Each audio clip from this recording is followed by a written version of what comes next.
Rescue efforts almost مکمل ہو گئیں. Relief efforts اور ریہیبلیٹیشن جب تک یہ مکمل نہیں ہوتا ہمیں چین سے نہیں بیٹھنا. میں نے جو پہلی جو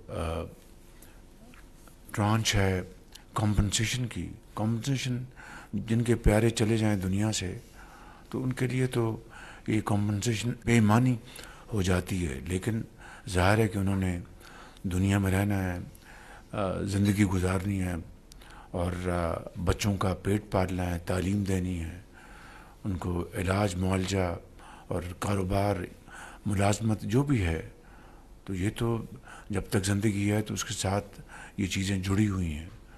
تو میں سمجھتا ہوں کہ ان کے لیے ہمیں اپنا تعاون کرنا اور ہمارا جو پوری خلوص کے ساتھ بغیر کسی سیاست کے ہمیں یہ کام جاری رکھنا ہوگا جب تک کہ یہ اپنے اختتام پر نہیں پہنچتا. اس حوالے سے